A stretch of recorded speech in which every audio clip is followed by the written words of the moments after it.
أعوذ بالله من الشيطان الرجيم بسم الله الرحمن الرحيم رب اشرح لي صدري ويسر لي أمري واحلل عقدة من لساني يفقه قولي رب زدنا علما اللهم فقهنا في الدين اللهم إني أسألك الفهم النبيين وحفظ المرسلين والمقربين اللهم صل على محمد وعلى آل محمد۔ السلام علیکم ورحمۃ اللہ وبرکاتہ۔ آج ہم آیت نمبر 250 اور اس کے آگے پڑھیں گے انشاءاللہ۔ ان آیتوں میں طالوت علیہ السلام اور جالوت کی سٹوری کنٹینیو ہو رہی ہے۔ تو پچھلے دو لیسنز میں یعنی آیت نمبر 246 سے یہ سٹوری سٹارٹ ہوئی تھی۔ تو جن لوگوں کے پچھلے لیسنز چھوٹ گئے ہیں وہ ضرور دیکھ لیں۔ آیت نمبر 250، ولما اور جب، برزو وہ سامنے ہوئے۔ برزو کا روٹ ہے بارازا اور اس کا مطلب ہے آمنا سامنا کرنا، کسی کے مقابلے میں آنا۔ اور پھر جب طالوت علیہ السلام اور ان کا لشکر آمنے سامنے ہوا، لجالوت جالوت کے، وہ جنود ہی اور اس کے لشکر کے، قالو انہوں نے کہا، ربنا اے ہمارے رب، افرغ علینا ڈال دے ہم پر۔ افرغ کا روٹ ہے فارغین، اس کا مطلب ہے ہم پر انڈیل دے، ہم پر ڈال دے، پور آن اس، جیسے بکٹ بھر کے پانی کسی کے اوپر ڈال دینا، انڈیل دینا، پورا بھر دینا، بھگو دینا، پورا ڈرینچ کر دینا کسی کو۔ تو افرغ علینا، افرغ علینا انڈیل دے ہم پر، صبرن صبر، وثبت اور جما دے، اقدامنا ہمارے قدموں کو، وانصرنا اور مدد کر ہماری، علی القوم الکافرین اس قوم پر جو کافر ہے۔ صبر کا روٹ ہے صاد بارا، پیشنس، ہمت کے لیے کہا جا رہا ہے۔ یہ اللہ سے یہاں پر صبر مانگ رہے ہیں، اور آپ دیکھیں پچھلی آیت میں ہم نے پڑھا واللہ مع الصابرین، اللہ صبر کرنے والوں کے ساتھ ہے۔ اور اب ہمیں اللہ نے صبر مانگنے کے لیے ایک دعا بھی سکھا دی،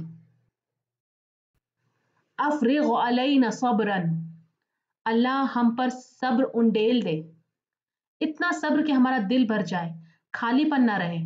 اللہ سے گزارش ہے کہ وہ ہم پر صبر کا ایک اثر ڈال دے، ہماری ہمت بڑھا دے، ہمارے دلوں کو مضبوط کر دے۔ افرغ علینا، فارغین اس کا روٹ ہے، اور فرغ من اگر کہتے ہیں تو کسی چیز کو خالی کر دینا، اور فرغ علی کہتے ہیں تو یعنی کسی چیز کو بھر دینا، یعنی کسی چیز کو خالی کر کے دوسرے میں بھر دینا۔ اور فارغ لفظ بھی آپ نے سنا ہوگا، عربی میں استعمال ہوتا ہے کہ میں آج فارغ ہوں، یعنی میں آج فری ہوں۔ فارغ مطلب خالی ہونا۔ وثبت اقدامنا اور جما دے ہمیں، ثبت ثابت قدم کر دے ہمیں، اقدامنا اقدام جو ہے وہ قدم کی جمع ہے، یعنی ہمارے قدموں کو جما دے، ہمیں لرزش سے بچا، ہم بھاگے نہ، ہم جنگ چھوڑ کے پیٹھ دکھا کر بھاگ نہ جائیں، ہمیں روک دے، ہمیں ہمت دے تاکہ ہم جمے رہیں۔ وانصرنا اور مدد کر ہماری، نون صاد را اس کا روٹ ہے۔ نصر کہتے ہیں مدد کو، ناصر کہتے ہیں مدد کرنے والے کو، منصور کہتے ہیں مدد لینے والے کو۔ وانصرنا علی القوم الکافرین اور مدد کر ہماری، ہماری مدد فرما کافر قوم کے مقابلے میں۔ سورہ البقرہ کی آخری آیت میں بھی ہم یہ دعا پڑھیں گے، وانصرنا علی القوم الکافرین، اور سورہ آل عمران میں بھی اسی طرح کی ایک دعا ہے۔ تو یہ ایک بہت ہی خوبصورت دعا ہے، بہت ہی اثردار دعا ہے، ہم میں سے ہر ایک کو یاد ہونی چاہیے۔ اور جب بھی آپ کو یہ محسوس ہو کہ ہم صبر کی کمی ہے یا کسی تکلیف کا سامنا کرنا پڑ رہا ہے اور اس میں صبر ثابت قدم رہنے کی ضرورت ہے، تو ضرور یہ دعا مانگ سکتے ہیں۔ تو چاہے جنگ کا میدان ہو یا زندگی کا کوئی امتحان ہو، دین پر قائم رہنا مشکل ہو رہا ہو، نفسی کوئی انٹرنل سٹرگل چل رہی ہو، فتنوں یا دشمنوں یا پریشانیوں کا سامنا ہو، یا اپنے آپ کے اندر کمزوری یا ڈر محسوس ہو رہا ہو، تو یہ دعا مانگے۔ یہ دعا صبر حاصل کرنے کے لیے بہترین دعا ہے، قدم مضبوط کرنے کے لیے، ایمان میں، نیت میں، عمل میں بہترین دعا ہے، اور اللہ سے مدد طلب کرنے کے لیے لوگوں کے خلاف جو حق کے دشمن ہیں، چاہے وہ جنگ کے میدان میں ہو، چاہے وہ زندگی کے کسی میدان میں ہو۔ یہ دعا صرف تلوار کی جنگ کے لیے نہیں، بلکہ زندگی کی ہر جنگ کے لیے ہے،